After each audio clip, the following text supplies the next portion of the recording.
Hey folks, Dave Iava here with another episode of Under Pressure, and we are thrilled to have Ron Musgraves of the Power Wash Network here with us today. Say hello, Ron.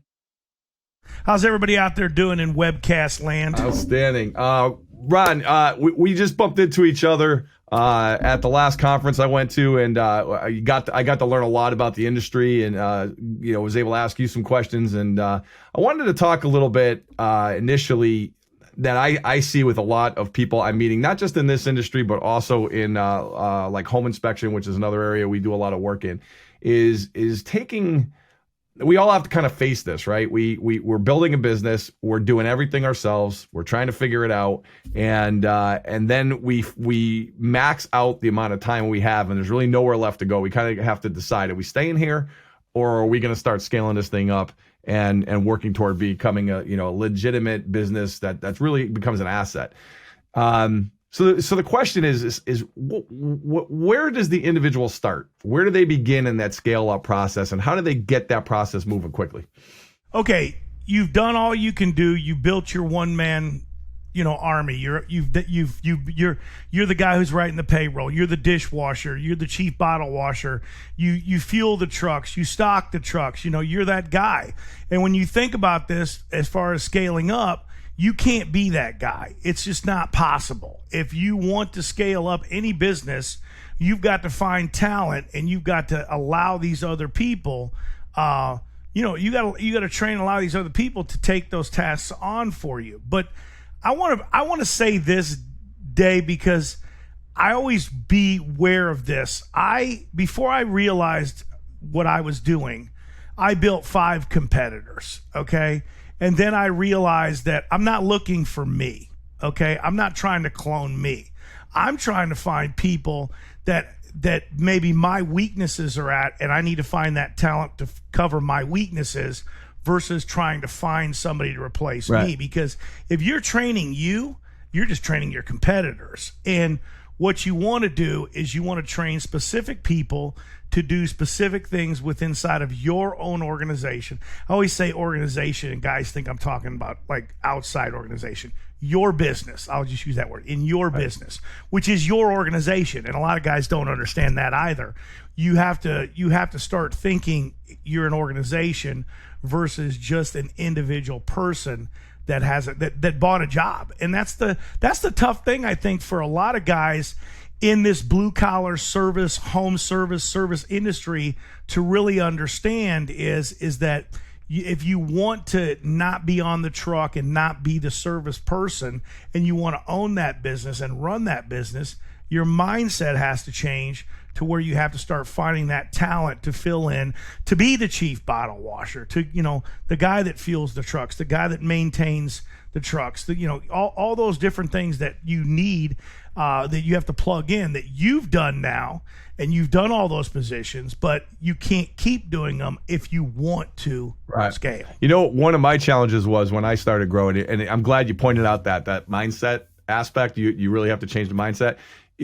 I had all the answers for my business when I was the only guy. And when I started bringing people in, I faced 2 issues. One was, being able to delegate and let go of things, was a challenge for me. And because I knew the answers, it was just quicker for me to do it myself. That just getting past that part was like a real challenge for me. How did you get past that the first time you had to scale up? I'm lazy. I didn't. I when I was out there on the wand in the middle of the night, pressure washing for hours, I was, this sucks. I need to figure out as fast as I can to get somebody to replace me, because this is not what I want to do with the rest of my life. I want to build a business, man. I want it to be, it sounds stupid, but I thought about McDonald's at the time, because you have to remember, this is 37 years ago. So this is when McDonald's is just exploding and becoming that giant that we all know. And then everybody knows the Ray Kroc story. I mean, he didn't want to flip burgers. That guy never flipped a burger his entire life. And basically I didn't want to be that. But I also knew that, in order to get to the position that, they were in, and I always tell people this in training, and I bring it to something more current, because younger people understand Starbucks. And if you go into a Starbucks, it's a little smaller footprint than a McDonald's, and we can see the mechanics. You can't see behind the curtain at a Starbucks or at a McDonald's, but at Starbucks, everything's right there in front of you. So you know that the caramel is right there in that spot number 2, right down below your knee. Down below in the cooler is the chocolate milk and the regular milk. I mean, it's right there, and you can walk into 5,001 of their units, go to one unit and go to the other unit, and it's all the same. Mm-hmm. You understand? Like any employee could just walk into a Starbucks and the cinnamon is right there. You know what I mean? It's got its spot. And they built all those systems around that because they wanted to scale that business. They wanted to make the same shitty cup of coffee the same way across the entire United States. It is battery acid, by the way. The world. No, but why do we go to McDonald's and why do we go to Starbucks? Because we know we can get a bad hamburger that's going to be consistently. We know what we're getting. You know what I'm saying? The same with the Starbucks. We could walk into another burger joint and it could be completely horrible. Right. Okay, but we know what we're going to get with Starbucks, and we're okay with it. We're okay with that bad cup of coffee because it's consistently, and we know what we're going to get. And a lot of times, guys don't realize that everybody wants to be in the cleaning world. You want to be the best, right? They want to be, I can clean better than anybody. I can do this better than anybody. And maybe in the residential game versus the commercial game isn't holding that tolerance. It's not somebody's single biggest investment. Right. They're just expecting a standard. You know what I mean? And just like Starbucks makes that bad cup of coffee, McDonald's makes a mediocre hamburger. A lot of times in the commercial world, if you think you're going to be the premier washer, you're not going to be, because they're not. The budget doesn't. Dictate that. You know what I mean? So I don't know if you were in residential game or if you did a little bit of commercial or you did a little bit of both, but because I don't know a lot of your background. But yep. Hopefully. Well, we were at your show. I just got off a tour of conferences over 11 days with yours included, where we went to 4 conferences in 11 days, and it was exhausting. But it brings up another point that we talked about before we got on air here. I'm listening to a lot of lectures from a lot of different people. Some concepts are very similar. Some concepts are very the same. And you got guys going from one show to the next show, and there's just a ton of information out there. How do you piece all that together? I mean, there's a crazy amount of noise out there, and how do you pick? Oh, you mean the show the way we did the show? Yeah. Well, we try to get good instructors, and I'm not going to say everybody was perfect at this show because we had more training going on than we normally do. We normally only have about 7 or 8 stations. We had 15. And, like in anything, you find out that there are great guys and that there are guys that suck, and you invite the guys that are good back. I've been doing this for a lot of years. And when you find good talent, you try to keep it and acquire it and have those guys come back. If you have bad talent, you try to, and I'm going to tell this little story. Just because somebody's bad at something in your organization, don't just discard that they may not have another talent. Sure. We're going to find some other talents for those people, and maybe they can help us do other things that they might be better at, because, not everybody can instruct, and like you said, how do we do it? You delegate, and, you get people that are, I won't hire anybody that's not self-disciplined or self-motivated. I mean, that's one of the biggest things that I'll give a hiring tip here to people. First, they got to be raised right. That's the number one key thing. And then they've got to be able to follow instructions. And I've got a very good video out there for hiring that tells you, guys get frustrated with my hiring thing, but when guys actually take it upon themselves to hire people the way I'm explaining it to hire them, they start understanding that you're right, Ron. The most important thing is they can follow directions, right?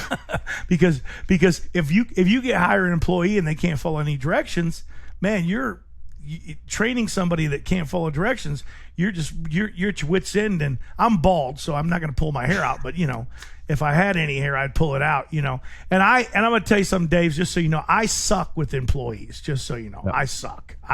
That was one of my weaknesses in my business that I filled the gap with. I didn't want to hear about why you weren't coming in today. You know what I'm saying? Right. That, to me, why you weren't coming in was a problem. I have no empathy, sympathy, or anything, and it was, I was bad at that. And I realized in a real bad situation where somebody had a family member die, and I was very insensitive and not sensitive to it.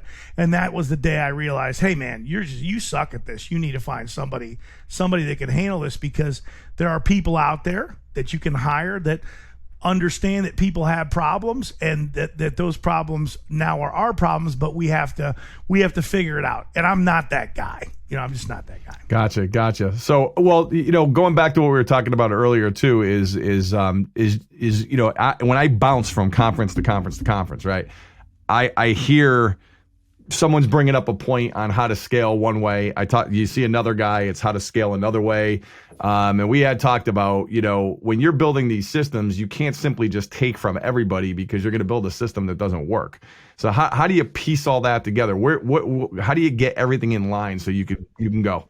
Okay. The bottom line is you cannot mix and mingle all these types of systems together. You got to really pick somebody based upon what you believe and the person that's going to work for you. Not everybody you're going to like or trust. You need to really find that person that's got the scaling blueprint, and then really stick with that blueprint and try to do that. And I will tell you this too. This is important, Dave.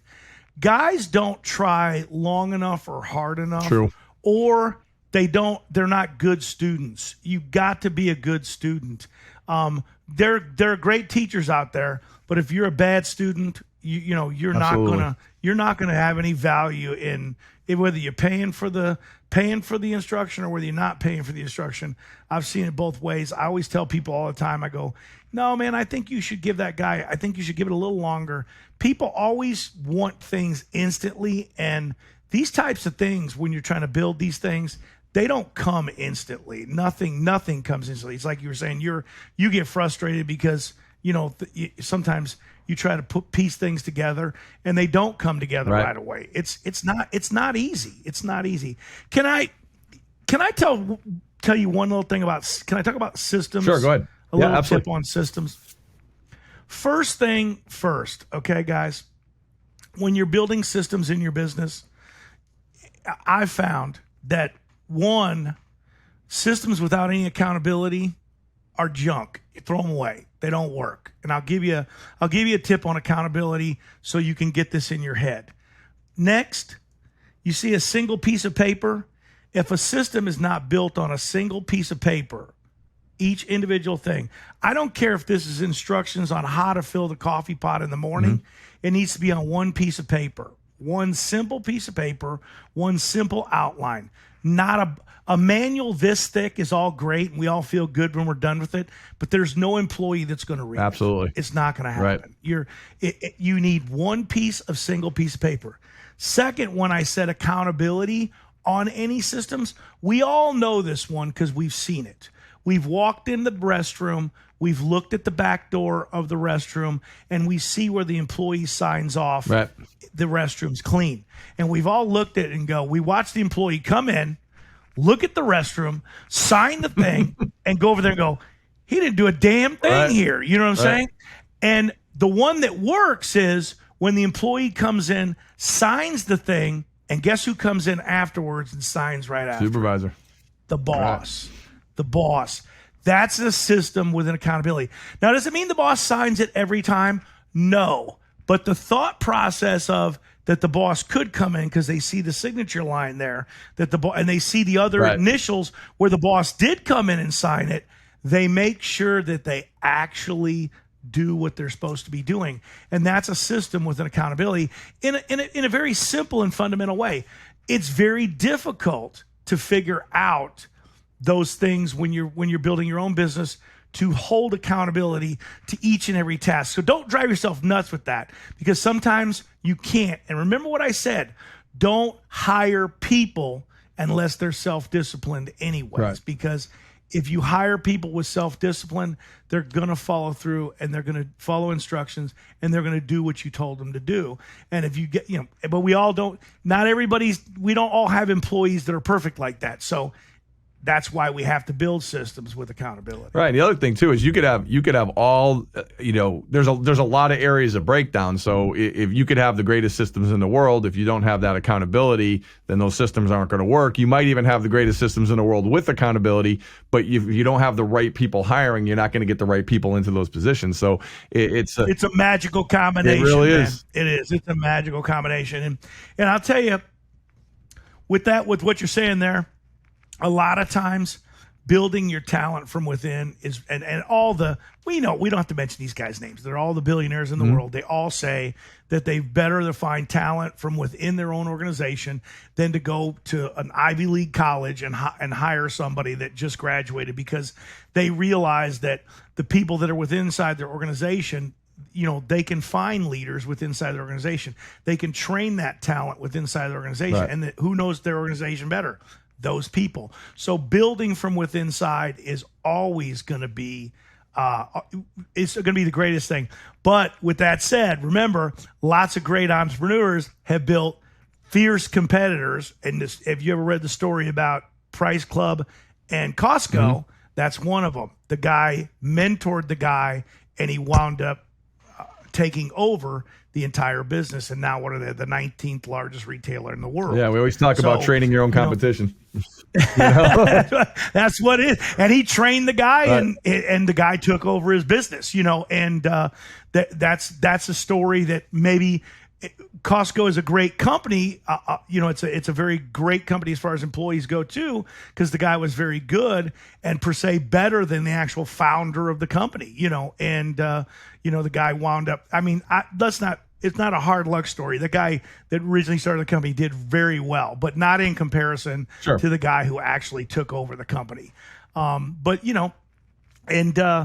just what you've got to always keep your eyes open, and don't be fearful of training your competitor, because I told you I trained 5. 3 of those competitors circled back around to my organization and came back into my organization. So you don't ever want to burn those bridges. Okay, quick question on this. When you're hiring an employee, because I get asked this a lot, is someone with a clean slate that you can mold and create, or someone that you brought from outside the business who has a bunch of experience and could do the job? You already know my answer. Yeah. I don't want any of those bad habits. That's man. exactly right. Bad habits. You can't teach you can't teach an old dog new tricks. And I don't want anybody with experience. I will put it out there that I will pay more, because occasionally, once in a while, you can't just take it out of the equation Right. altogether. Once in a while, you can find somebody with experience that you don't have, that you can hire within inside your organization, Sure. that can help fill the void of a weakness that you have, Right. and that would work. But as far as a technician, training a technician from the ground up, no experience. I want to train them. Absolutely. I was reading one of Donald Trump's old books, and where he talked about educated versus non-educated, and I thought this was fascinating. 50% of his executive staff has no college education. He tries to keep a balance within his organization of college educated and non-college educated, because he believes street smarts are an asset to any corporation. So balance, I guess is He's a big part of it. correct. Yeah, absolutely. So, switching topics. You've been in the business a long time. I want to say something to that. You say street smarts. It's kind of crazy, because I've had, in my management position, I've had people in my organization, 2 lawyers, 1 doctor, and a dentist. Isn't that crazy? That is crazy. And I even had a dentist try to apply to work for me. That was kind of funny.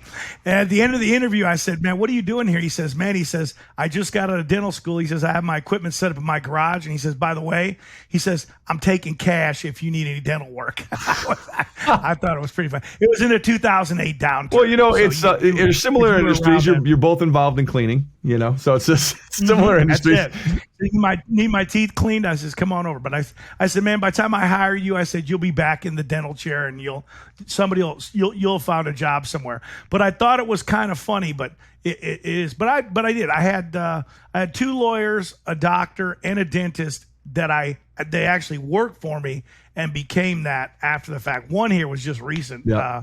Kid just passed the bar, and he's been a lawyer for 3 months now, and he's working for the defense team at Maricopa County. He's already in practice. Oh, no kidding. Because that's what these kind of times do. Yeah. They're so desperate. Hey, he's right in the saddle. So, and there's some serious stuff going on in Maricopa County.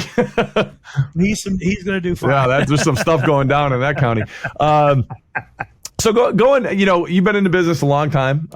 You're well respected. We did our research on the industry when we started to get in, and your name popped up over and over and over again. Boy, you're lying about that. Well respected. No, man, I got my haters just like everybody does. We all do. We all do. There's no question about that.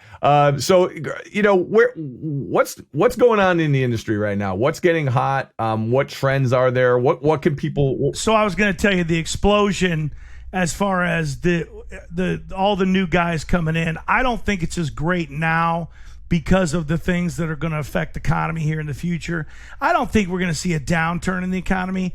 I just think that with things getting back to what we want to call normal, more and more people now that were failing in the service industry are getting back to saying, "Hey man, I got to go get a job. I need medical insurance."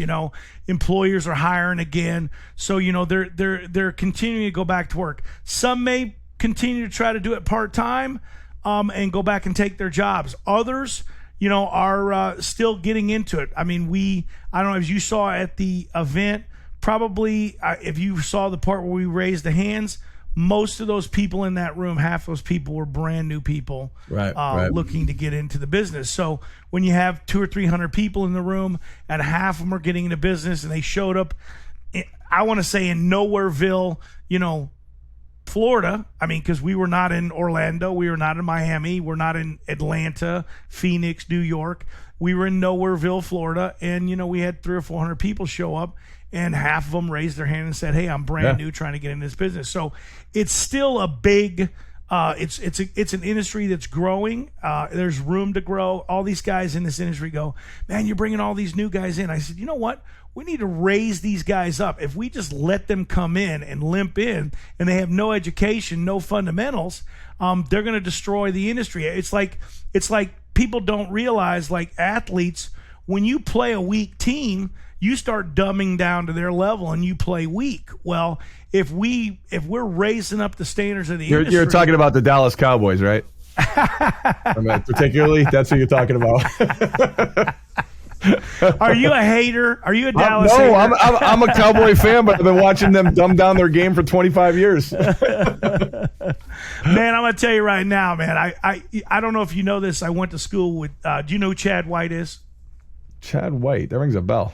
You know a guy named Danny White is? Danny White is he actually was my favorite. I got his jersey hanging in my closet. Was my favorite Cowboy of all time. Well, I played ball with Danny, who's his younger brother, and it's funny. My high school coach played with Danny in college, so no kidding. It's kind of fun. Yeah, so we all knew each other and stuff. It's kind of a cool thing. And of course he's a Cowboy, but and he did that arena football for a very long time. But very very cool to know them. And then I don't know if you knew this or not, Wizard was was an NFL player too, Danny's father. So no kidding. You know what? I did know that. Yeah, that's right. Yeah, they call him Wizard White, and he was a character, man. He was really a character. Good people, good family, good guys. they're all, funny thing is they're entrepreneurs. They're all in business too. So it's kind of. Well, Danny White got to a bunch of NFC Championship games, so this is an entirely different breed of Cowboys. They just can't seem to get over that playoff win hurdle. Yeah. Hey, Ron, we're going to take about 15 seconds to pay some bills, and then we'll be right back. You certainly can't afford to give profit away for no reason. But what if I told you credit card processors may be overcharging you and robbing you of profits you've worked hard to earn? It's time to put an end to being overcharged for payment processing. It's time to take back your profits. That's why we put together a free report, How to Avoid Being Overcharged by Your Payment Processor. Head over to takebackyourprofits.com, download the report, and put an end to being overcharged for credit card processing. You've worked hard for your sales, and you deserve to keep it. What are you waiting for? Go to takebackyourprofits.com and download your report today. All right, folks, we're back. We're here again with Ron Musgrave, who is, we're having a ball today talking about some of the interesting trends and features of the power washing and power cleaning industry. Mike, we were, before the break, we were talking a little bit about Mike Rowe and his conversations about how you're seeing a lot of college-educated kids starting to move more toward the trades and starting to move more toward what he calls the businesses that keep America going. And for me, when I left my working world, I was with Southwestern Bell, which was at the time I was working for them. They were they were literally the most liquid company in America. Now the pharmaceuticals hold that tag. But it got to the point where I started to believe that having a job was more risky than owning a business. And I see a lot of that. There's an entrepreneurial spirit among younger people, like you had mentioned before. I do agree with you. I think it's leveling out. But do you think we're moving toward a trend, or how it will affect the power washing and power cleaning businesses, moving toward a trend where more and more people just want to be their own boss? Yeah, I think it's probably a no-brainer in the sense that I hate to use the S word, but I mean there's freedom involved in it. Let's just talk about the positive side of it. I mean, a job is not free. I mean, I just had an argument with a guy, he's like, I'm 22 years retired and I'm collecting my pension now and, this or that. And why are you still working, Ron? And I said, I don't work. I love what I'm doing. If you love what you're doing, it's not work, and I go, and for 22 years prior, you had a job and you had to be there from 9 to 5 every day. I basically woke up and did what I wanted to do, went where I went, took a vacation when I wanted to, watched all my kids do every activity that I could possibly do. And you traded 22 years of your life for that security that I still have. I still have that financial security, and I had all the freedom that came with it for the last 22 years.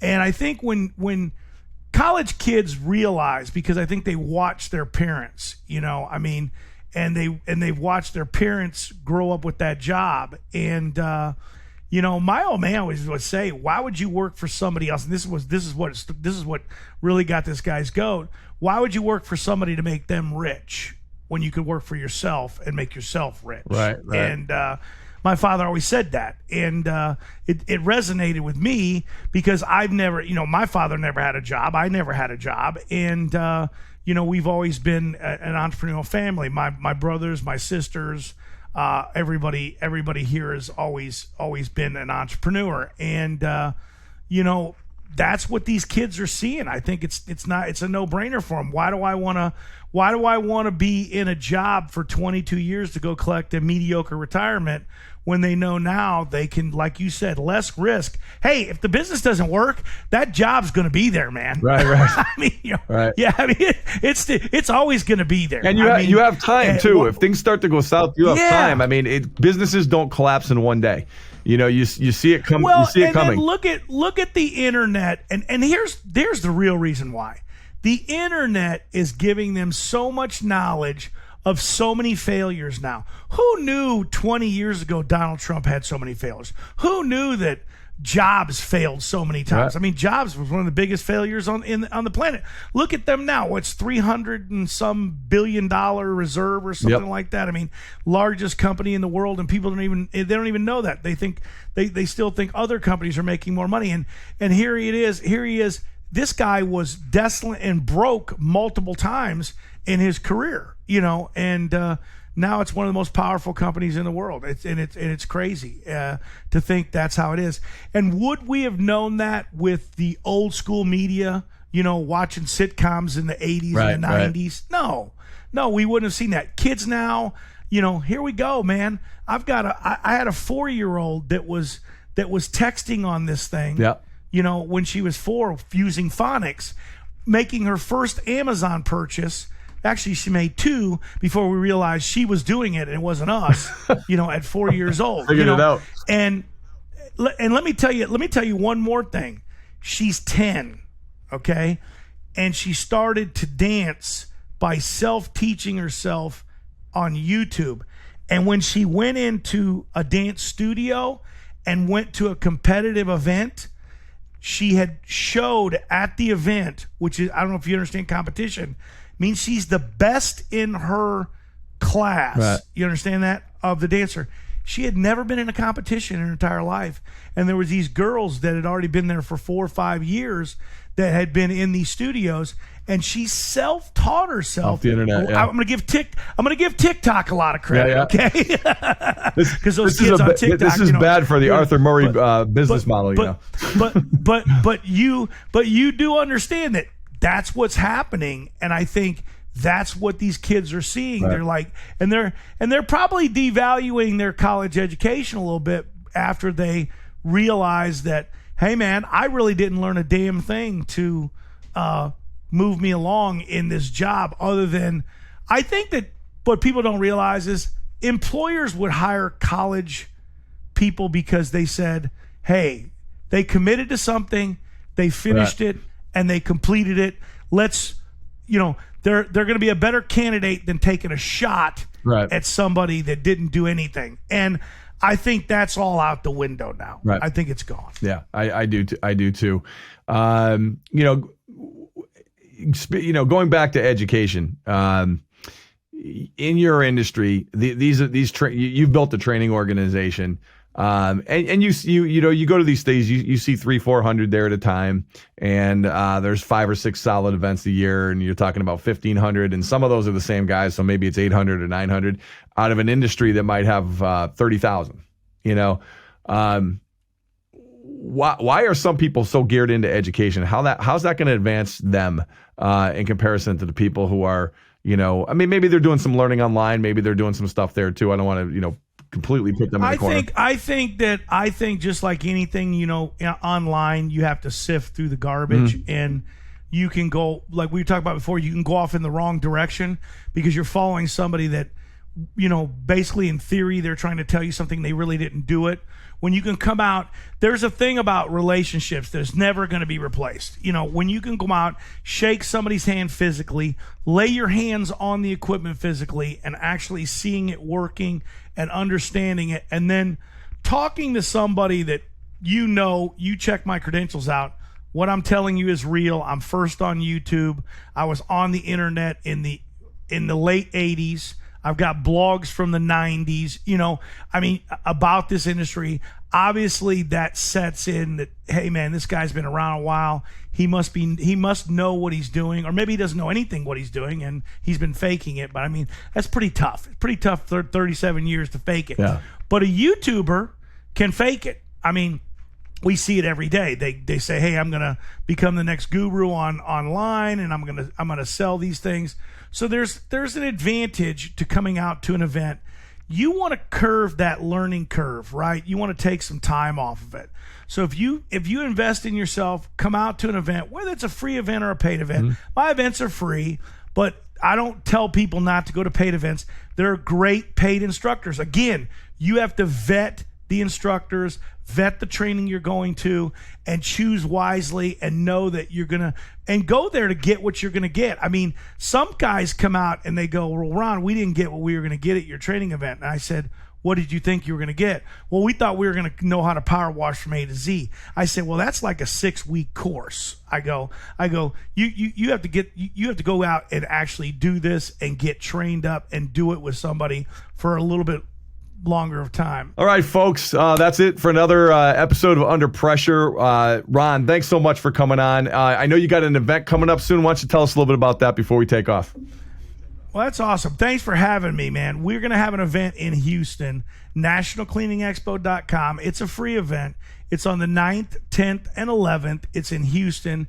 It's at Washmart. It'll be at the South Shore in Kemah, Texas, guys. Just go to nationalcleaningexpo.com. Get registered for free. Love to see you guys out there. Great. And guys, if you haven't been to one of the events, I've been to one of Ron's events, and it was a fantastic event, especially as a startup event. It was the first one of its kind, and the appearance was it ran really smooth. And I always say, if you make a mistake, as long as no one sees it, it doesn't matter. So that's exactly right. There was lots of mistakes. Yeah, you guys did a hell of a job, though. I've been to a lot of first time events, and they looked like first time events, and yours did not. It ran very smoothly. So hats off to you and your crew down there. But Ron, I hope you're game to come back and join us again and share some of that knowledge with the people out there watching. Be my pleasure. Again, thanks for having me. Appreciate you. Thanks guys. a lot, buddy. We'll see you down the road. Thanks for listening. If you haven't subscribed, go ahead and smash that subscribe button. And don't forget to hit the bell so you won't miss our next episode. This episode was produced by Jake Aronson. This has been a Pair Payments production.